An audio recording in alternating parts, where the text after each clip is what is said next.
In this world, humanity has been pushed to the brink of extinction by the deadly creatures known as the 17 Beasts, and the only things that can be used to fight these monsters are the dug weapons wielded by the heroes. And on this day, one such hero is facing his final moments on the battlefield.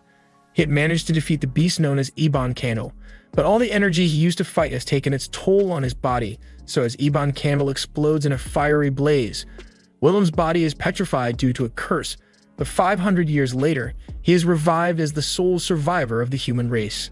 One day, Willem is walking through the city when he notices a girl fallen, so he runs over and catches her before she hits the ground. People gather around to see what the commotion is, but instead of helping, they begin looking at her in disgust because she doesn't have any animal features. Catherine apologizes to Willem for all the trouble she caused, but he says it's not a big deal and asks her if she's new around here. Catherine admits that this is her first time in this city, so he gives her his hood to cover up and leads her away from the discriminatory crowd and into a back alley. He takes her to a shop and buys her a hat so she can keep her non-furry face covered, but before she can thank him, he cuts her off and tells her that this town sucks. It has food worse than Britain, a higher crime rate than Gotham, and the chances of getting mugged go up really fast if you don't look like them, so this isn't a good place for a tourist like her. He offers to take her to the port so she can leave the town, and Catherine appreciates him looking out for her, but there's still one place she wants to visit before she leaves, so she asks him if he would be kind enough to show her how to get there. Willem ends up agreeing to be her guide since he's got nothing better to do, but neither of them really know where they are going, so they end up getting lost almost immediately. But on the bright side, Catherine gets to see a lot of the better parts of the city and have a little fun too. Several hours later, they finally arrive at the highest point in the city, and the reason she came here is because she has always wanted to see a view like this. She thanks Willem for making today so special for her since she can finally leave with no regrets, and just then, Willem notices 3 armed men behind them, and it looks like they are here for her. Catherine takes one final look at the sunset before turning to Willem to thank him for such a memorable day, after which she goes over to the men who came to get her. Willem can obviously tell that this situation is strange, but he'd rather mind his own business than get involved in someone else's drama. Later that night, Willem goes to meet one of his friends, Grick, at the pub and asks how his other buddy, Anara, is doing. But unfortunately, Grick tells him that Anara messed up this morning and got himself eaten on the surface. Willem doesn't really know what to say at this point, so he apologizes for bringing it up, but Grick says there is nothing to be sorry about since they are salvagers and all salvagers have to be willing to accept death when they go out looking for treasure. Willem still looks upset, so Grick tries to cheer him up by telling him he's got some good news to share. He's got a great job lined up and Willem is intrigued at first, but when Grick mentions that it involves working for the military, he loses all interest. Grick tells him it'll be a good opportunity to make a lot of money, but Willem brushes him off and says he appreciates Grick looking out for him, but he doesn't want to get another job. He knows Willem is still dealing with the guilt from his past and can't bring himself to pursue happiness, but he's got to learn to move on with his life. Since Grick is being so insistent, Willem decides to go along with it and says he will do the job, so he asks for the details. Grick is excited and tells him it's a really easy gig since all he has to do is act as the caretaker for some special weapons in a military warehouse. That sounds shady, but Willem already decided he was going to go through with it, so later that night, he arrives on the island where he will be fulfilling his caretaker duties. However, as he is walking towards the warehouse, he suddenly gets attacked by a little girl with a stick, and even though he could easily dodge her, when she loses her balance, he chooses to save her instead. So he ends up falling in the muddy water instead. Just then, the girl Willem met earlier today comes up running up and she's shocked to see him here. Willem is equally shocked to see her and he has a lot of questions, but right now he's soaking wet and dirty, so he wants to get cleaned up first. Willem is taken to the warehouse where he has a shower, but now he has even more questions since this place seems way too nice to be a warehouse. Once he's done, he gets dressed and walks out, but to his horror, he finds Niglado standing outside the door. He tries to act like he didn't see her, but she excitedly grabs him since she's so happy to see him again. Willem had hoped to avoid Niglado for the rest of his life, but unfortunately, she works here too, so Willem is going to be stuck with her from now on. Niglado decides to show Willem around a little and explains that this warehouse is run jointly by the Military and Merchants Guild, and she's here as the guild representative, so obviously Willem is the military's representative. And personally, Niglado thinks he looks really good in his uniform, but hearing compliments from her just makes him worried that she might eat him.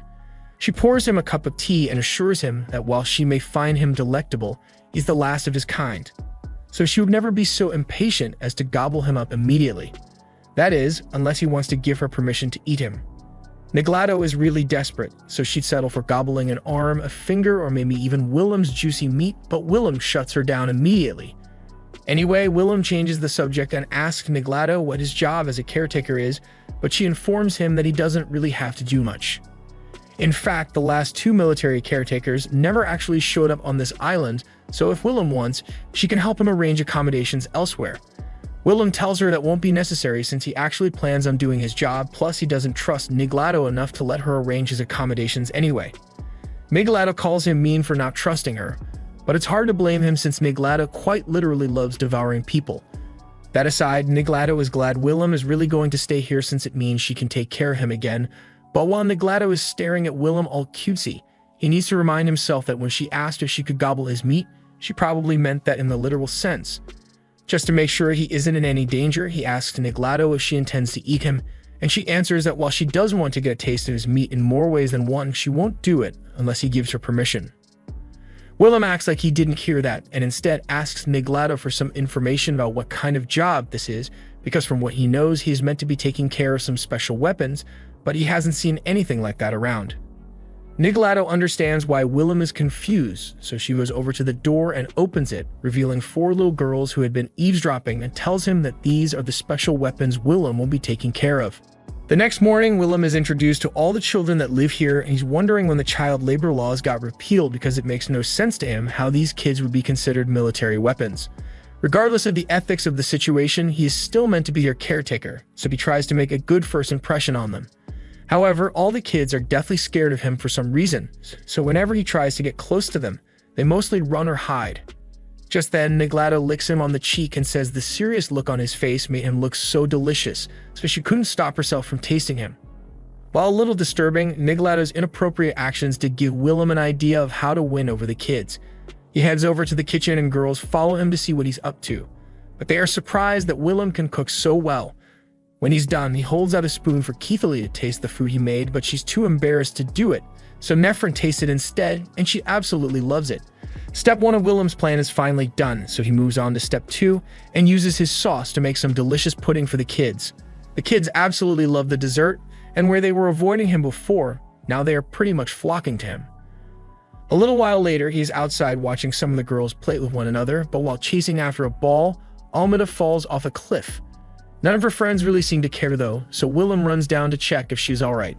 Almeda is clearly not alright, but she kinda just awkwardly laughs about nearly getting herself killed and hobbles over to get the ball despite her severe concussion. Willem is starting to realize that something is off about these girls, so after treating Almeda's wounds, he asks Niglato for a proper explanation. Niglato asks him if he's sure he really wants to know, because once she tells him the truth about the girls, he won't be able to look at them the same way ever again. Willem is already well aware of the 17 beasts that roam the surface, so Niglato leads Willem down into the basement where the weapons used to fight those beasts are kept. Willem is shocked to see this since these are all dug weapons used by the human braves centuries ago, and the only people capable of wielding the weapons are humans.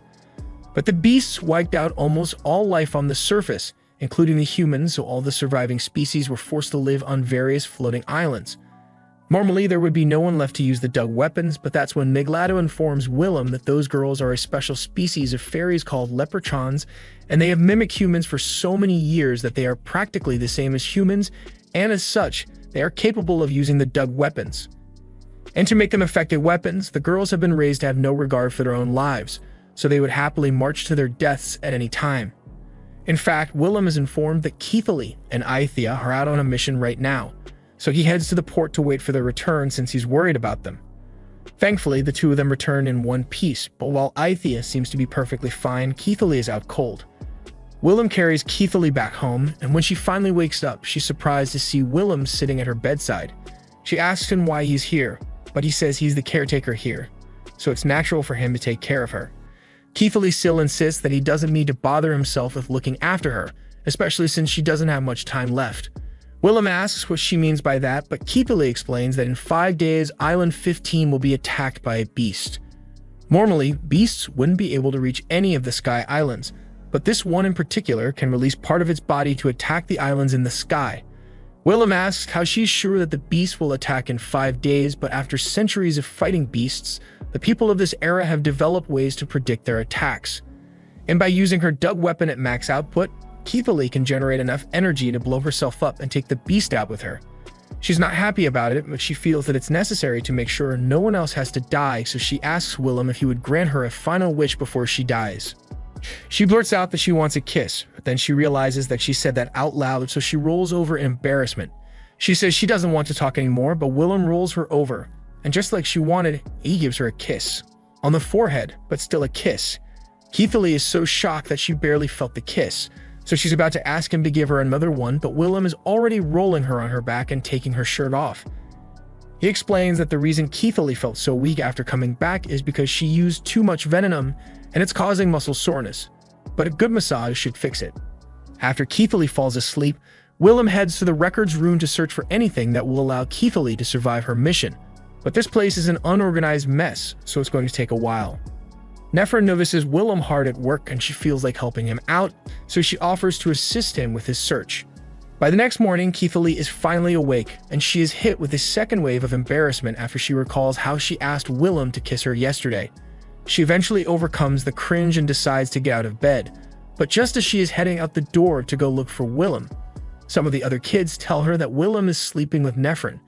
It's technically true, but they could have worded it better since Willem is just letting Nefer sleep on his lap because she was up all night helping him.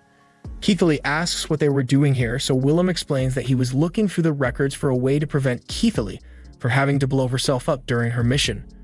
But hearing this upsets her, so she tells him she doesn't need his pity. This is the only way for them to defeat the beast, and she has already made her mind up to go through with it. Willem can see that she isn't willing to compromise on it, so he asks if she wants to have a little training match with him so he can prove his point. Keithalee is confused by his request, but she goes along with it anyway.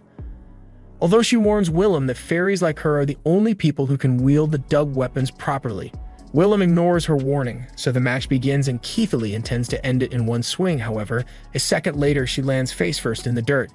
She keeps attacking Willem, and Willem keeps flexing his skill on her while he gives a lecture about how ignorant she is about the dug weapons. This is a sword, not a self-destruct bomb, so the fact that she has been fighting with it without knowing how to use this sword is surprising. Willem tells her she could just learn to fight the beast normally instead of resorting to blowing herself up, but Keithalee refuses to listen to him and insists that blowing herself up is the only way to keep everyone safe. She is still in denial, but Willem says the fact that she lost to him means she is sorely lacking in technique, but her power, stamina, and fighting instincts are pretty good, so he's sure she can improve enough to come back from her mission alive. And now that he has proved his point, Willem proceeds to pass out. While he's unconscious, Willem has a flashback to the day he defeated Ebon Candle, and even Ebon Candle was surprised that Willem could do something like this, but he also mocked him because all the spells Willem used in the fight are surely going to come back to haunt him as a curse, so he wouldn't survive. However, Ebon Candle will be able to revive himself eventually, so while Willem may have won the battle, he ultimately lost the war. And as Willem comes to terms with his fate, he apologizes to his friends Lilia, So'o, and Almaria for not being able to protect them. A little while later, Willem wakes up in the infirmary with Niglato looking after him, and she was really worried because while he was out, she ran some tests on him and discovered that Willem's body is practically falling apart, but he tells her it's due to his past. Niglato notices the girls trying to sneak in since they are worried about Willem too, so she takes him aside and explains his story.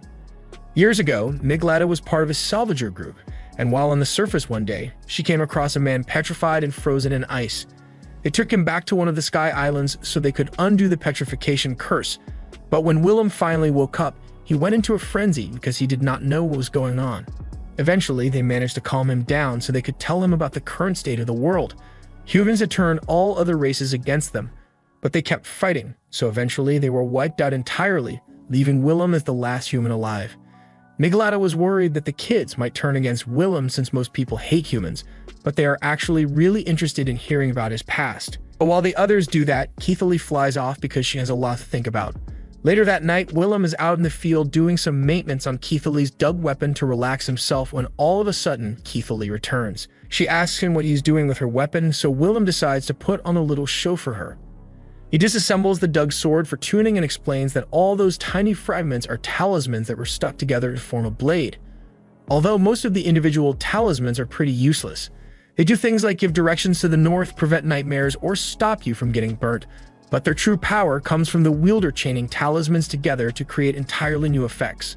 Keithley tells Willem that she's willing to learn his way of fighting, and Will is glad to hear it, so he offers to make a deal with Keithley.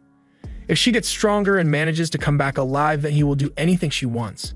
Upon hearing this, Keithley sits up and is about to say something, but Willem already knows what she's about to say, so he tells her she isn't allowed to ask him for anything lewd.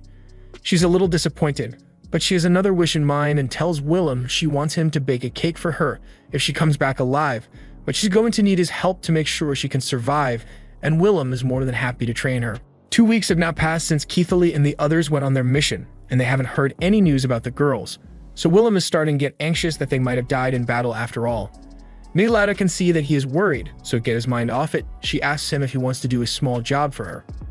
One of the little girls, Tiat, is due for a checkup up at the Corna de Lucha General Hospital for a routine checkup, so Willem and Tiat get on an airship and head for the Corna de Lucha Island.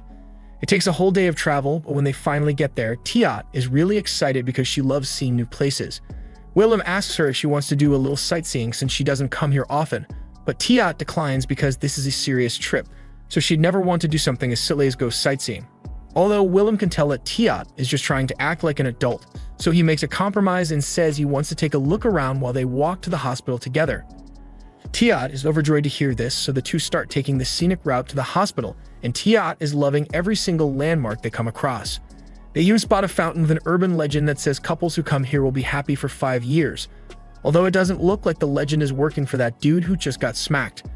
Just then, they hear a commotion happening over in the market, so they head over and see 2 thugs destroying a rabbit's stall. They keep chanting something about annihilation, but Willem doesn't really want to get involved. So when the thugs try to flee from the police, he just trips them up and leaves them to be captured by the police. It's getting pretty late, so Willem tells Tiat that they need to start heading to the hospital soon, and even though she's disappointed that she can't have any more fun, she sucks it up and heads in for her examination. While Tiat is still being examined, the doctor comes up to Willem and tells him there's nothing out of the ordinary with Tiat, and that's good to hear, but Willem still doesn't know what the purpose of this checkup, so he asks the doctor for an explanation. The doctor explains that not all fairies are capable of using dug weapons, so those who awaken the ability to do so are brought here for an examination and tuning so they can become fairy soldiers. A little while later, Tiat is done with the checkup, but she's going to have to stay here overnight so she can be tuned, whatever that's supposed to mean. The nurse tells Willem that the procedure will be done by noon tomorrow, so Willem asks Tiat if she'll be fine staying here by herself. Tiat tells him he doesn't have to worry about her, but she's curious about where Willem will be sleeping since he can't stay here. Willem tells her that there's a special rest house reserved for officers like him, and as it turns out, being their caretaker puts him pretty high in the military rankings. He is ranked as a technical officer, and with that rank comes the perk of this amazing room in the local military base, so Willem spends the night here, and the next day he prepares to go pick Tiat up. However, as he's about to leave the base, he accidentally bumps into a dog woman. This was clearly an accident, so he tries to move on and continue with his plans, but the woman stops him because she has a favor to ask. She wants to know if Willem can help her get in touch with Limeskin since there's something she needs to discuss with him.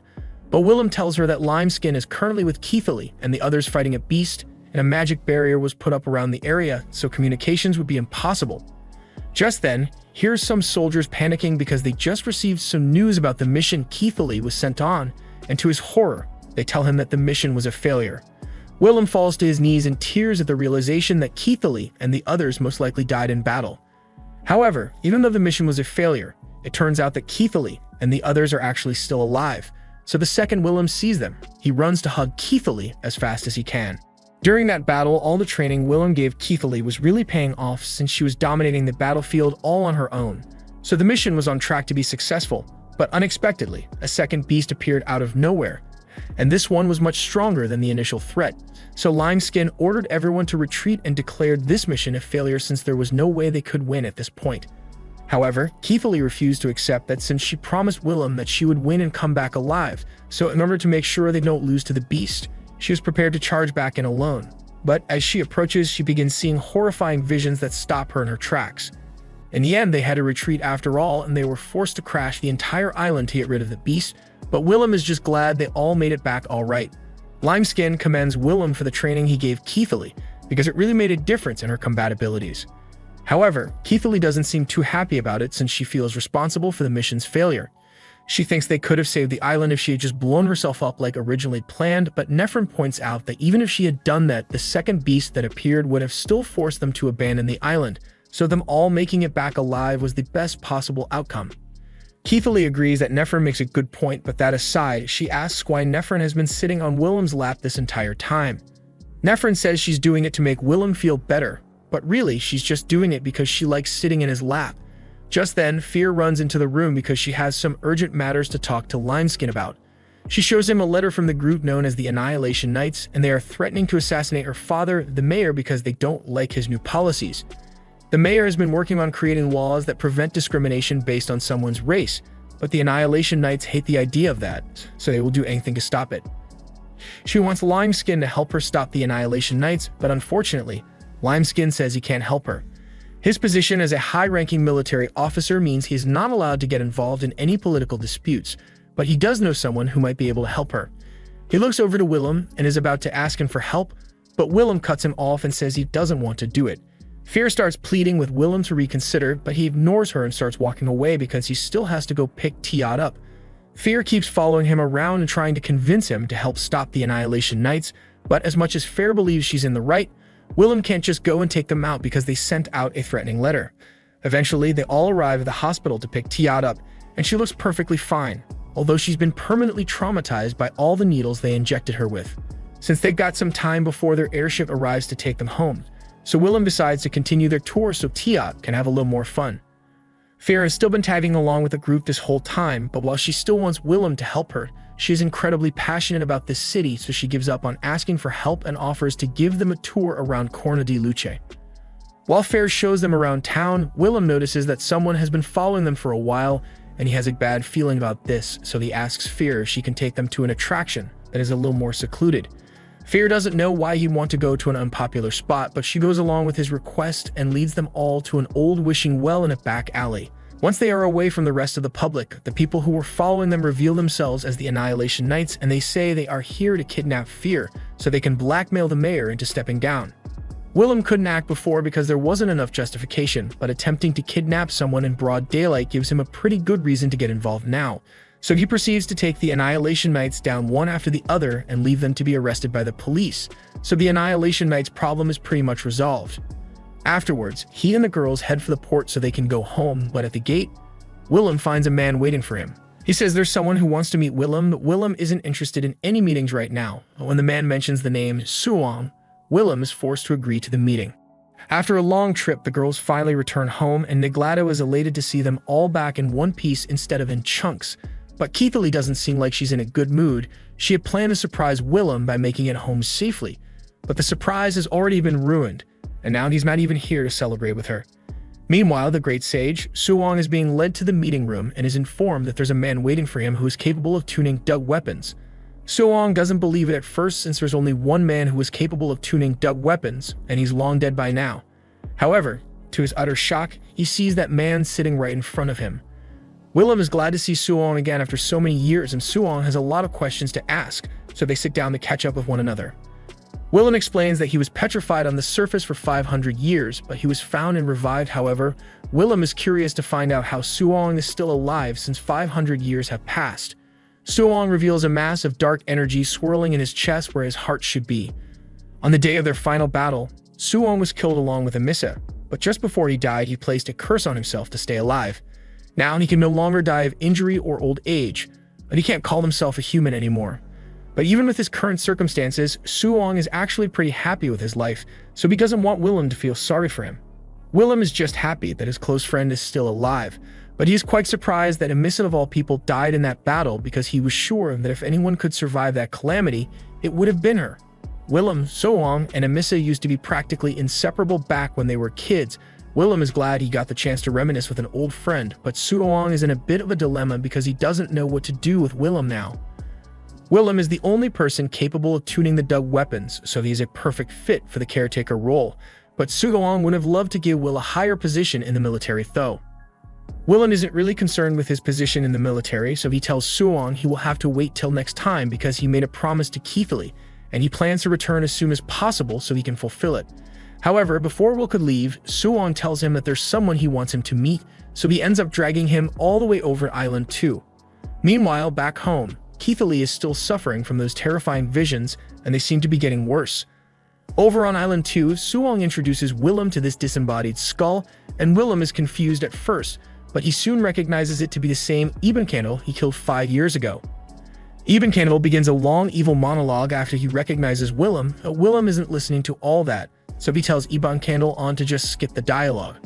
What he really wants to hear about is what Eben Candle is back as a skeleton skull, so Eben Candle explains that he has the ability to resurrect himself. But when Willem defeated him, his entire body was burnt to ash, leaving him as nothing but a skull.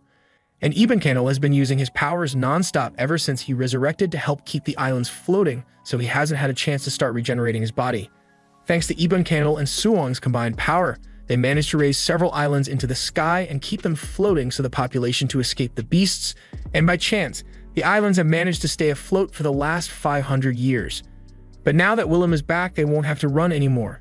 If he can tune all the dug weapons, then they will be able to fight at full capacity to defeat the beasts and reclaim the surface, no matter how many fairy soldiers they need to use.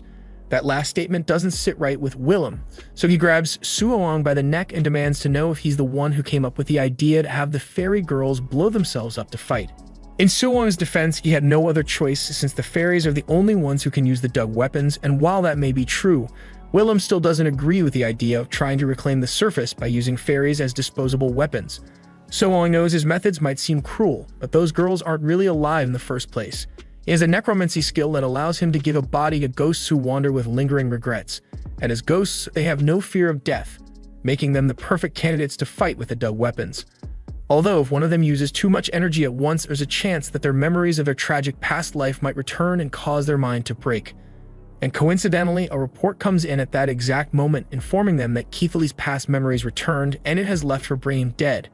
Will immediately leaves to go check on Keithley, and when he finally gets back, he finds that she is indeed a vegetable now and blames himself for this because he never managed to keep his promise to her after all. Meanwhile, inside Keithley's shattered mindscape, she comes face to face with her past self named Elk. By this point, she had lost all her sense of who she is or why she would want to continue alive, so she would normally be doomed to wander this realm aimlessly forever. However, she recalls the promise she made to Willem that she wouldn't let herself die, so she regains her self-awareness and returns to her body. At the same time, Willem had been sitting next to Keithley's bed with Miglato all night, and he is still blaming himself for what happened to Keithley. He has lived through enough tragedy to know that not everything can be fixed, but even so, he still wanted to make Keithley happy. However, he clearly failed at that, so he wonders why Keithley ever liked him in the first place. Just then, he hears Keithley's voice as she tells him that she has a lot of reasons to like him. He was the first person to help her when they first met. He was the first to show her a way of fighting that didn't involve sacrificing her life, and he was the first person she ever fell in love with. Willem is at a loss for words, but he is so happy that Keithley is alright that he embraces her, and Keithley breaks down in tears. The next day, Willem begins training some of the other girls in the front yard, and Keithley seems to be doing a little better, but for some reason her hair has started changing color. Elsewhere, on one of the surface surveillance ships, two fairy soldiers, Moff and Ron, are in their room while Ron takes a look at some of the ancient books they found on their recent expedition. The book says that humans were never meant to exist in this world in the first place, but they were brought here by the gods. And eventually, the humans created the beasts in their misguided pursuits, leading to the destruction of the surface world. That's all Ron could read from the book since she doesn't understand the old human language well, but before she could come to any conclusion, there's a knock at the door, and it turns out to be Grick, so he introduces himself to the two and tells them that he's a salvager. Back at the warehouse, everyone is glad to see that Keithley isn't a vegetable anymore, but since this is the first time a fairy has ever recovered from a mind break, she wants to run some tests on Keithley to make sure she's really alright. Miglata runs a couple tests on Keithley's blood, but even after the tests, she still has no idea what's happening to Keithley. Keithley asks if there's something wrong with her, but Miglato tells her that there's nothing particularly wrong with her body. The only point of concern is that when Miglato ran the silver blood test that detects spirits, there was no reaction with Keithley's blood. Fairies are technically spirits, so normally Keithley's blood should have immediately turned black, but since it didn't react, at least scientifically, Keithley is no longer a fairy. Keithley asks if that's the reason her hair changed color as well, but Miglato has no way of confirming that. She'll need to run a few more tests, but for now, she tells Keithley that she doesn't need to worry since her body is perfectly healthy. However, she warns Keithley not to use her dug weapon for a while since there's no telling what kind of reaction her body might have to it. Keithley understands, but she's not sure what to do with herself if she's not allowed to fight, so Miglato suggests she could try getting Willem to fall for her. She pretty much confessed to him last night anyway, so if she wants him to stay with her forever, then she's going to have to go all the way. Keithley decides to take Miglato's advice and starts learning how to do household chores in hopes that it will get her close to Willem and make him think of her as wife material. But while she's doing that, Willem and Miglato go to have a meeting with Limeskin. Limeskin is currently under suspension over the failed defense attempt with Keithley, but he wanted to discuss what they are going to do about her responsibilities. Right now, Keithley can't genetically be considered a fairy, but according to military protocol, she's still on active duty, so there will be problems if she ends up being called to action. Miglato asks if Limeskin could do something to get Keithley taken off the rosters for now, and normally he would be able to, but if an order comes from someone who outranks him, there's nothing he can do. Just then, Willem comes up with an idea and asks the two of them if they know the great sage Suoan. They tell him that everyone knows him as he holds the most powerful in the military, so Willem tells Miglato to write a report specifically mentioning Willem's name, and saying he wants to be given full authority over Keithley. He's sure Suoan is going to approve it to get on Willem's good side again, but there's still the problem of finding someone to replace Keithley since Aethia and Ren won't be able to handle threats on their own and the rest of the girls aren't ready to fight yet. Miglato informs Willem that there are actually two more active duty fairies, Moff and Ron, but they are currently stationed on a salvage ship as security. However, as we check in on Moff and Ron, we see that the salvage group they are guarding is currently under attack by a beast. The regular soldiers try shooting at it, but their bullets do absolutely nothing, so the beast begins slaughtering them one by one. Rick has had a few run-ins with beasts like this, so he pulls one of the soldiers behind cover and warns him to stay silent because this beast reacts to sound and motion, so if everyone just stays perfectly still, they will be fine. Unfortunately, the dumbass captain decides to start up the ship to ditch all the salvagers and escape. But as it turns out, starting up a ship involves a lot of noise and motion, so it gets the attention of the beast. And it's crazy how the beast grew arms just so it could start boxing the ship, but luckily, Moff catches up to it and uses her dug weapon to slice it to bits. Most of the crew manage to survive, but with their ship destroyed, they are pretty much stuck on the surface until help arrives. On the bright side, Grick tells the girls that they won't have to worry about fighting any more beasts for a while since that one was of the fourths, and those kinds of beasts usually don't live near one another, so there shouldn't be any more in the area. Back in the sky, Willem is ordered to head to the 45th island to be debriefed on the situation. He is informed that a rescue mission has been approved to recover the fallen salvage crew, and he is to send one ferry soldier to help, but the transport ship they would normally use is being remodeled, so it'll take 15 days to get it ready. Willem asks why they don't just use a smaller ship to rescue the crew as soon as possible, but his superior explains that the crew was a crew of salvagers, and they were carrying a ton of valuable relics and antiques from the human ruins, so they need a large ship to carry it all back. Willem knows he won't be able to convince his superior to change his mind about this, but he reminds him that if they wait 15 days, then the chances of the crew being attacked by beasts are much higher.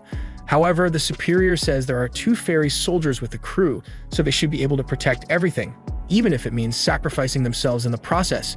Willem is enraged to hear his superior talk about the fairies as if their lives are worthless, but he maintains his composure and says he has a favor to ask. Afterwards, Willem heads outside to meet Keithley, who has been waiting for him. He tells her he's going to send Nephron on the rescue mission, but will personally accompany her this time because he is sick of sending the girls into dangerous situations without him. There's also another reason he wants to go since the salvage team found a dug weapon with the ability to keep the user's mind in perfect condition. He knows Keithley won't admit it, but he can tell that the disintegration had some lasting effects on her, and there's no telling when it might get worse, so he wants to use the sword to help her. Keithley is glad that Willem is worrying about her, but she doesn't want to let him risk his life alone, so she says she will go with him. Willem is firmly against the idea since Keithley genetically isn't a fairy anymore, so she can't fight. And besides, there's no way his superior would ever authorize her to go on the mission with him. However, later that day, Keithley manages to get authorization to accompany Willem on the mission, and she's really happy about it, but Willem points out that the only reason she was authorized is because his superior thought Keithley was his lover. When Willem introduced her, his superior thought he wanted to bring Keithley along for some naughty fun. He doesn't like the fact that he is being misunderstood here, but Keithley says she doesn't mind the misunderstanding and would happily do that stuff for Willem if he asked, but Willem shuts her down. The next morning, Keithley is in the kitchen making breakfast and Willem is sleeping in the library again, so Aethia comes to wake him up. She warns him that he's going to be late for breakfast if he doesn't get up soon, so Willem wakes up, but he accidentally knocks Nephron onto the floor since she was sleeping on top of him. When Keithley finds out that Willem was sleeping with Nephrin again, she gets mad, but Willem defends himself and says Nephrin snuck on top of him while he was asleep, so he didn't know she was there. However, Keithley knows that's BS since Willem can sense incoming threats even in his sleep, so that means he willingly let Nephrin get close to him. Willem still doesn't see what the big deal is since Nephrin is perfectly harmless, so Keithley asks if he would have let Niglado get that close to him. Willem tells her that Niglado is different since there's a very real threat that she might eat him, but if that's the case, then Keithley asks what he would have done if she had tried to get on top of him. Willem doesn't want to lie, so he tells her that since she's a woman, he would have gotten embarrassed and kicked her out of the room immediately, but for some reason, this response actually makes Keithley happy. He's incredibly confused, so he goes to ask Niglado for some advice, and she tells him that Keithley is happy specifically because he thinks of her as a woman, and that means she's got a good chance as Niglado's rival in love. Willem is confused again because there's nothing going on between him and Niglado, but Niglado tells him that she likes him quite a bit. And since she's a troll, her species is compatible with Willem, so they could probably start a family together, and honestly nothing would make Niglado happier than being with Willem, but she chose not to pursue him for Keithley's sake. Willem is stunned and doesn't know how to respond to Niglado's confession, but she doesn't expect a response and tells him they can just pretend like they never had this conversation. After that, Willem heads outside and notices all the girls looking up at the sky. Keithley explains that there's a meteor shower happening, so they are really excited to see it. And while Willem is watching the shower too, she decides to finally make a move and nervously tries to hold Willem's hand. But to her surprise, Willem beats her to it and holds her hand instead. There's a good chance she might actually get a happy ending here despite the blue hair romance failure rate. But the moment is ruined when one of the girls falls off the edge of the balcony. Willem races to save Elmida, but he's too slow, so Keithley uses her wings to fly forward and catch her. Thanks to that, Almida is fine, but Willem is really upset that Keithley used her powers in her current condition. He warns her that generating venom like that could cause her mental disintegration to get even worse, and he doesn't want to lose her. Keithley assures him that she's perfectly fine, but later that night, while she's in the shower, she starts having more visions of her past life, causing her hair to become even more red. Keithley heads out to try and clear her head, but she is still having those strange visions, and they have become even more vivid than they were before. Just then, she hears someone approaching, so she turns around and sees Aithia standing there. But all of a sudden, Aithia asks Keithley who she is. Keithley thinks that's a strange question to ask since she and Aithia have known each other their entire lives, but she thinks Aithia is just messing around, so she plays along and tells Aithia that her name is Keithley. Aithia is glad to see that Keithley still remembers who she is, so she gets down and tells her that she needs to ignore all those visions of her past life, because the more she focuses on them, the worse her mental disintegration will become until she forgets who she is altogether. And she knows this from personal experience because isn't actually the real Aithia. The real Aithia suffered from mental disintegration after the memories from her past life resurfaced, and it ate away at her consciousness until eventually, all that was left were the memories of her past life. That's when the current Aithia woke up, and to her, it felt like she had just woken up in someone else's body. She was extremely confused, so she began to search around the room to figure out what was going on, and that's when she came across the original Aithia's diary. The original Aithia had kept a diary of every day of her life up till the point that disintegration happened. So the current Aithia came to realize that the original Aithia is gone and she has replaced her. She felt incredibly guilty for causing the original Aithia's death, so she swore to do her best to become the same person and live her life the same way the original Aithia would have, and to this day, no one ever realized that the current Aithia isn't the original. Keithley's disintegration may be slow, but there's a high chance it will keep getting worse until one day she's no longer herself, so Keithley decides to just try to enjoy all the time she is left with Willem while she can. She and Aithia then start walking back home together, and Aithia asks if it doesn't bother her and that the original Aithia is gone. But as far as Keithley is concerned, Aithia is the same person she has always known and loved, so she will always be her friend. The next morning, Keithley seems to be full of energy as she runs through the halls while cleaning. Niglado comes out to see what all the noise is about, and she is shocked when she sees that Keithley's hair has become even more red. She knows this is a bad sign, but since Keithley is trying to stay positive, she doesn't say anything and compliments her on the new hair color. Keithley has accepted the fact that her mental disintegration may get worse, so right now, she wants to live her life to the fullest. A little while later, Willem is having tea with Niglado and Keithley, and he's a little worried about the rescue mission. So he asks if Naf and Ron are going to be fine since they've been stuck on the surface for a while now, and they'd probably have to fight a lot of beasts. But Niglado thinks they should be alright, especially since the military is working around the clock to get the ship ready for the rescue mission. Meanwhile, over at the camp, Naf notices Ron is up late reading that ancient book, so she comes over to sit beside her. She asks if Ron managed to decipher any more of the book's text, so Ron tells her that she found something about what the humans did to the surface, but Naf isn't actually interested in that, so she falls asleep on Ron's shoulder. Late into the night, Willem is still awake working on the plans for the rescue mission, so Keithley comes into his room to bring him some tea. While she's here, she asks Willem if he would be willing to teach her some of the things he does, like how to tune the dug weapons or how to do the massage for venom poisoning. Willem doesn't mind, but he warns her that those skills take a lot of time and effort to learn, and he doesn't want her to push herself too much. She has been trying to hide it, but Willem noticed that she has been losing her memories recently. She has been forgetting little things like names or previous conversations, but once he gets his hands on the lapid dug weapon, he's sure they can stop her mind from deteriorating. The next morning, the ship is ready, so Willem, Nephrin, and Keithley prepare to head out on the rescue mission. Once they arrive at the salvage team camp, they meet Naft and Ron. And while all the injured crew members are being loaded onto the rescue ship, Ron greets Nephrin and Keithley, since it has been a while since they last saw each other.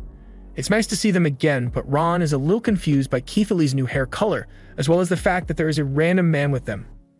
This is the first time they've met, so Willem introduces himself to Ron and tells her that he's the new ferry warehouse caretaker. Since Willem doesn't have any animal features, Ron thinks he might be a troll like Niglado, maybe even her husband, but Willem corrects her and says he is just a human. Neither Ron nor Naf believe that Willem is really a human, and Willem doesn't really want to waste time trying to prove it to them. So he changes the subject and says there's something he wants to do for them. A few minutes later, Naf is lying on a table while Willem gives her a massage to deal with her venom poisoning from all the fighting she did. And Naf absolutely loves it, but Ron refuses to sit back and watch her friend get touched. However, a moment later, Willem is touching Ron, and as much as she wants to stop him, she's really enjoying the massage. So much so that she's making inappropriate noises, and Willem is starting to feel a little uncomfortable because of it. When he's eventually done, Naf thanks Willem for his massage since she feels a lot better now, and Ron begrudgingly admits that Willem's technique was effective, but she's never letting him do it again. Willem can tell that Ron is having a hard time trusting him, and she says that's because he's a human, the species that released the 17 beasts into the world, so it's natural for her to dislike him. After the appearance of the beasts, the landscape of the world was completely destroyed in a matter of weeks, but to this day, no one knows how the beasts managed to reproduce so quickly, or how they exist in the first place. There's a possibility that they are some kind of failed bioweapon made by the humans, but for that to be the case, something must have been used as a host to grow and construct them. Keithley thinks it's ironic that the beasts are bioweapons made for the sole purpose of fighting, because that's the exact same reason fairies were made, with the only difference being that they fight the beasts. Until Ron knows the whole truth about the beasts and the role humans had in their creation, she can't bring herself to trust Willem, so she walks away. Naf, on the other hand, kind of likes Willem, but since Ron is walking away as her friend, she goes with her. Willem doesn't want to sit around all day, so he says he wants to go over to the ruined site and see what's going on over there. But he strictly forbids Keithley from coming with him since he doesn't want her to push herself too hard. Keithley doesn't like it, but she promises to stay on the ship since Willem insists. But while he's gone, she happens to run into a couple of soldiers playing poker in one of the rooms. The soldiers recognize her as the secretary officer Willem came with, and in the military that can only mean one thing, so they start joking about Keithley, probably giving Willem the Hawk Tuah treatment later tonight. Meanwhile, Willem arrives at the base camp and finds Grick yelling at his superior because he just sent a large group of people out to recover more items. The superior doesn't understand why Grick is so angry, so Grick explains that every time a group of more than 7 has gone on a solo expedition, they never come back alive. The superior still isn't convinced and tells Grick that the items they could recover are far more important than some silly superstition. Willem already knows there's no way they can recall the expedition squad, so he tells Grick to just let it go and prepare in case something goes wrong. For now, Willem heads back to the ship to check if the dug weapon he is looking for was stored there, and upon his return, he finds that Keithley has been busy doing a lot of cleaning and the soldiers have taken a liking to her for her work ethic. She looks like she's having a good time, so Willem decides to leave her there and go look for the dug weapon by himself. All of a sudden, a massive earthquake hits, so everyone is put on guard. But Keithley is especially affected because the earthquake triggers one of her past memories and she sees the name Lilia flash through her head. Keithley has a flashback to her life as Elk in a blank room, and for some reason the hero, Lilia, smashed her way into the room. Elk was confused, so she asked who Lilia was and what she was doing here. Every word out of Elk's mouth seemed to do significant damage to Lilia, but she answered that she was there to kill Elk and thereby save the world. Keithley wakes up a little while later and she still remembers who she is, so she tries to act like nothing happened and goes about her normal routine. She goes to bring Willem some food since he has been searching through the cargo hold all day, but when she gets there, she finds him busy tuning Nock's weapon. Once Willem notices Keithley, he informs her that he managed to find the lipid dug weapon, although he's going to need to do some tinkering with it before it's safe for Keithley to use. With this, they won't have to worry about her disintegration anymore, but right now, there's something else Willem is concerned about. He was trying to tune Nock's sword, but there's actually nothing wrong with it. This dug weapon is known as the Kin Slayer, so it is only capable of killing the kin of its creators. In other words, it can only kill humans. However, Nock has been using the Kin Slayer to kill beasts for a long time, so it makes no sense to him how she's been managing it. Just then, Willem is hit with a horrible realization. The Kin Slayer is literally incapable of harming anything that isn't human, so if Nock has been able to cut beasts with it, then that must mean that beasts are actually humans. The knowledge that his kind is directly responsible for all the suffering and chaos that this world has experienced completely breaks Willem, so he falls to his knees and hugs Keithley tight. Keithley feels really embarrassed and she doesn't know why Willem is doing this, but she can tell that he needs some emotional support, so she lets him hug her a little longer. This moment makes Willem realize something.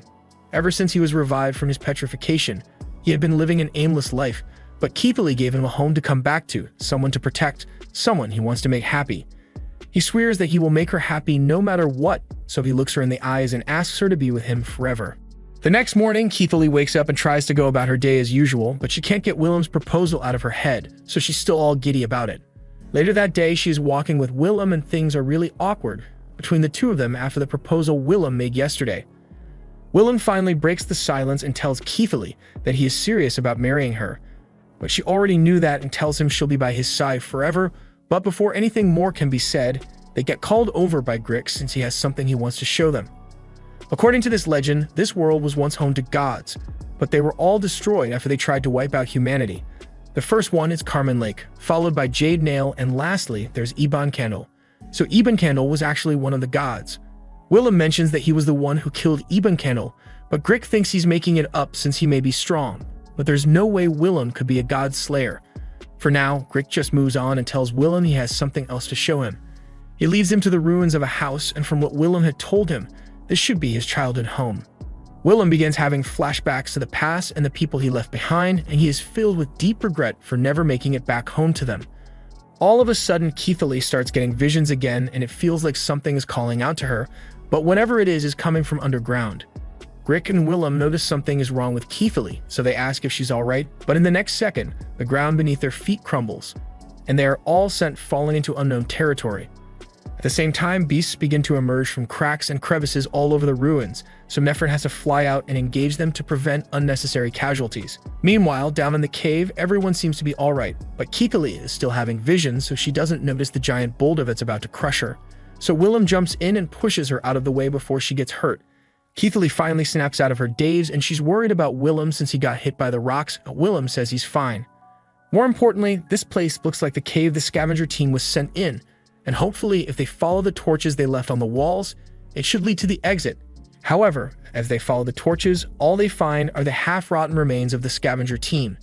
It looks like a beast is responsible for this, and if the beast is still in this cave, then they might have a serious problem on their hands. The sight of the blood sparks another vision in Keithley's head, but this time, she hears a voice calling out to her. So almost as if she's under a spell, she flies straight towards the voice, leaving Willem and Grick incredibly confused. They follow her through the cave until she arrives at a large opening with an ice crystal in the middle. Rick is surprised since there's a person inside the crystal just like Willem was. Elk is inside the ice, and as Keithley touches it, her hair almost completely turns red, but before she could totally lose herself, Willem snaps her out of it. Grick and Willem notice the little girl in the ice, and Grick can't believe he found a person in ice again, but there's no chance that she's still alive because she has a massive hole through her chest. Willem recognizes the wound to be a curse from dug weapon Seniorus, but Grick doesn't understand what's so special about it. Willem explains that Seniorus has a special curse imbued on it which can turn anyone, whether god or mortal, into a corpse, so if that curse was used on this girl, Willem is sure she couldn't have been a regular human. There are still a lot of unanswered questions, but right now, this cave is on the verge of collapsing, so Grick points to the exit and tells them to hurry before they get trapped here. They manage to make it back to the ship alright, but the attack from the beasts left it severely damaged, so Willem's superior is going to have to fix it before they can get out of here. Meanwhile, Keithley's disintegration has gotten a lot worse, so she's become completely unresponsive. Inside Keithley's head, she meets Elk again, and Elk is glad to see her. There's a story she wants to talk about, so she tells Keithley that a long time ago, humanity threatened to destroy the world, so 3 gods decided to leave an army to wipe them out. However, humanity managed to win the war after a human brave killed the leader of the gods, so there was no one left to stop the humans anymore. Elk was the leader of the gods, but she explains that she is also Keithley's original soul. Fairies like Keithley are made using the souls of children who are too young to realize that they are dead, so Keithley's entire existence is basically a dream. As such, it's only a matter of time before she fades from existence entirely, but Elk likes Keithley, so she brought her in here to preserve her memories. Meanwhile, outside, beasts are currently attacking the ship, so Naft and Ron are forced to deal with them. But there are way more beasts than they expected, so they might not be able to make it out of this alive. Willem's superior successfully manages to fix the ship's engine, so he tells everyone to prepare for immediate takeoff so they can escape the beasts. But unfortunately, the beast managed to breach the ship, so the people on board are now in serious danger. They try fighting back with guns, but one immediately gets a hole punched through his chest, and the others are about to suffer the same fate. However, luckily, Nephrin runs in and slices the beast's tentacles off. She then parries all the beast's subsequent attacks before slicing it in half, and once it's finally over, she falls to her knees in exhaustion. However, she doesn't have any time to rest because the beasts begin to regenerate and attack again. Meanwhile, Willem is still by Keithley's side, and he apologizes for failing to make her happy like he had promised, but all of a sudden, a beast smashes through the wall, so Willem decides to take his anger out on it. Meanwhile, inside Keithley's head, Elk asks Keithley if her memories and feelings are still intact, but Keithley barely remembers anything of her life. However, as long as her feelings stay intact, Elk says Keithley will continue to exist so she can stay here and watch the outside world. Willem goes on a rage-filled rampage through the ship, destroying all the beasts in his way. Willem has been fighting all his life because he wanted to protect those close to him, but every single time he has tried to help, he always fails to save those he cares about the most. The only thing he has ever been good at is fighting, so that's exactly what he's going to do. Elsewhere on the ship, some other soldiers are being attacked by a beast, but at the last second, Nephrin arrives to save them. However, she's been fighting the beasts non-stop for a while now, and she's on the verge of collapse from her injuries, but she's still going to fight regardless. Meanwhile, outside, Ron is doing her best to get rid of all the beasts on the exterior of the ship, but while she's distracted, the beast manages to grab her from behind and restrains her while another closes in for the kill. Ron desperately tries to get out of its grasp, but nothing she does is working, so she closes her eyes and waits for death.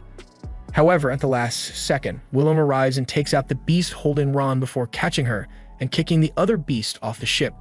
He asks Ron if she's alright, but she's more interested in figuring out how Willem just saved her. Willem begins walking away to continue fighting, but he has already sustained severe injuries, so he collapses on the deck after a few steps. Ron takes him to cover for safety, and a few minutes later, Willem regains consciousness, but he refuses to let himself rest even for a second. Ron tries to stop him and says he will end up killing himself if he goes back out there, but Willem doesn't listen to her. Fighting is all he is good at, so he's going to fight till the end, even if it kills him. But before he goes, he warns Ron not to use her powers too much, because all this fighting would push any fairy to the brink of venom overload. From her mindscape, Keithley watches as Willem walks through the ship with a death wish, and she doesn't like it, so she tells Elk that she has a favor to ask. Elk already knows what Keithley is going to say, so she outright refuses. Keithley tells her she made a promise to Willem that she would always be by his side, plus there's something she still needs to tell him. Elk tries to talk Keithley out of it, since if she goes back, she will fade away entirely, all her memories, all her feelings. Keithley as a whole will cease to exist. Keithley doesn't like the idea of disappearing forever, but she hates the idea of Willem dying alone even more, so regardless of the consequences, she wants to go back to him. Back on the ship, Nephrin is still fighting the beasts, and she's still holding her ground, but the venom buildup is starting to cause her mind to disintegrate as well, so she gets knocked into a crate. She is starting to lose control of her body, and she knows that there's no way she will survive at this point, so she gives up on trying to keep her venom at a moderate level and goes all out to kill the beast. After that, Nephrin is left convulsing on the ground, and to make matters worse, one of the ship's engines is blown out, so it tips over and Nephrin is about to fall out. The soldiers want to try to save her, but she tells them to stay away since she has already gone past her venom limit, so at any moment she might explode. She falls off the ship and accepts her death, but at the last second, Willem grabs her hand to save her. He refuses to lose anyone else today, so he says he's going to pull Nephrin back up, and she can see how hard he is trying. But she tells him she's not worth it. She might explode soon, and if that happens, this entire ship will be destroyed. so as much as she would like to stay with him, she has to let go. Willem watches as Nephron falls to her death, but he refuses to let things end like this, so even if it costs him his life, he's going to make sure he saves her. Meanwhile, Keithalie is slowly walking towards a hole in the wall and picks up the wounded Noth's dug weapon. Noth tries to talk Keithalie out of what she's about to do because if she goes down there, she is guaranteed to die. But Keithalie is willing to accept that because she has gotten to experience true happiness, so nothing else matters now. She dives off the ship and begins flying towards Willem and Nephron to save them, and just before they hit the ground, she manages to cushion the fall with her wings. Willem and Nephron are shocked to see Keithalie. There's no time to talk since there's still a horde of beasts to deal with. Keithalie activates the dug weapon and charges towards the horde for one final battle, and as she fights, she reminisces about all the wonderful memories she has had with Willem. It may not have been a perfect life, but Willem made her special, so she wouldn't change a thing about it. And as the beasts pierce through her body, she opens her fairy gate and unleashes a massive venom explosion, killing all the beasts in the area, including herself.